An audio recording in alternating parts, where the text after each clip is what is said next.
Thursday night, 11:38 p.m. on the tarmac at Joint Base Andrews in Maryland, 3 Americans wrongfully imprisoned in Russia touched down on home soil thanks to a 7-country prisoner swap that took 2 years to negotiate. Evan Gershkovich, Paul Whelan, and Alsu Kurmasheva were greeted by President Biden and Vice President Harris. Vladimir Kara-Murza, a Russian opposition leader and U.S. permanent resident, was also released. He landed in Germany. With a total of 24 prisoners involved, it is the largest prisoner swap between the United States and Russia since the Cold War. Historic, to say the least. Paul Whelan, a 54-year-old Marine veteran, had been in Russian custody for more than 5 years following his arrest at a Moscow hotel where he was attending a friend's wedding. Whelan was serving a 16-year sentence in a high-security penal colony, convicted of espionage after accepting a flash drive from a Russian acquaintance. The journalist Alsu Kurmasheva is a 47-year-old mother of 2 and a dual U.S.-Russian citizen. In June of last year, Kurmasheva was working for Radio Free Europe in Prague when she flew to Russia to visit her elderly mother. She was detained at the airport on her way home and was subsequently sentenced to 6.5 years in a Russian penal colony. She was accused of spreading false information about the Russian army. She spent 9 months in a Russian prison. And 32-year-old journalist Evan Gershkovich, the son of Russian immigrants who fled the Soviet Union in 1979. Gershkovich moved to Russia in 2017 to write for the Moscow Times before joining the Wall Street Journal. Nearly a year and a half ago, Gershkovich was arrested while interviewing factory workers in Western Russia.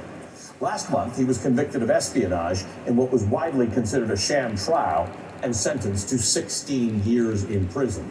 And even after 15 and a half months in captivity, Gershkovich was dogged as a reporter. In a form that he had to fill out before leaving Russian prison, he asked if Vladimir Putin would sit down for an interview. His colleagues at the Wall Street Journal made sure his name never left the news cycle. They pressed the U.S. government hard to bring Evan home, but they had help from a secret weapon. Evan's mother, Ella Millman. Here she is, leaping into Evan's arms on the tarmac on Thursday night. Ella played an extraordinary role in getting her son home, even cornering German Chancellor Olaf Scholz at a Manhattan gala last September to ask for help freeing her son. She turned to Scholz for help because of the 7 countries involved in this deal, she knew that the linchpin sat in jail in Berlin.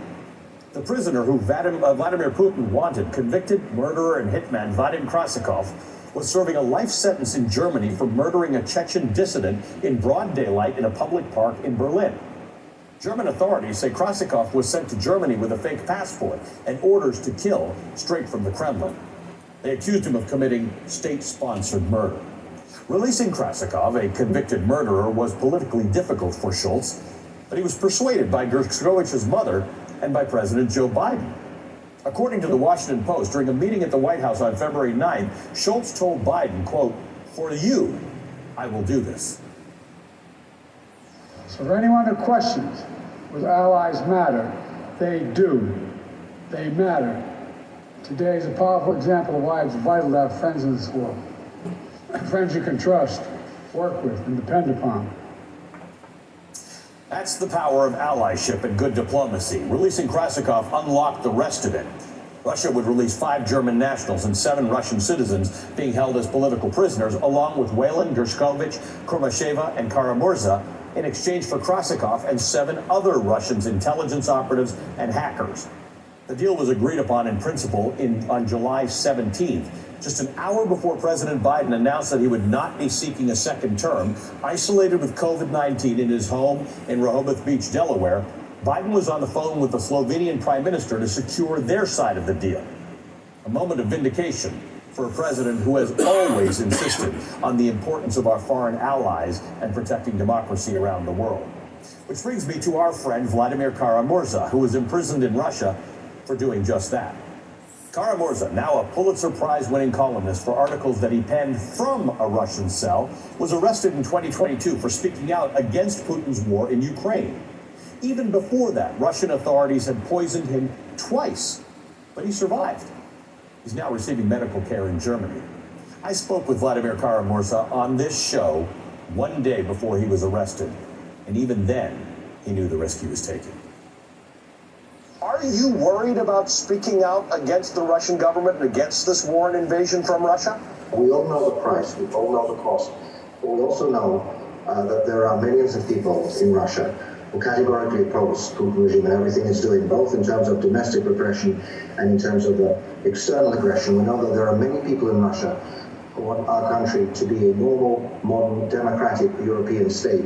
I think it would be very demoralizing if those of us who are sort of the public faces of the pro-democracy movement, of the opposition movement, would all just leave the country. I do not condemn anybody. It's everybody's personal decision, but if you're asking about me, I'm a Russian politician. Russia is my country. Russia is my home, and this is where I have to be. I'm worried for you, my friend. You have been a source of my information for many, many years, so I'll worry on your behalf. In the days leading up to his arrest, the day after that interview, Vladimir Kara-Murza had dinner with another longtime friend of our show and our next guest, Bill Browder, who begged Kara-Murza not to return to Russia.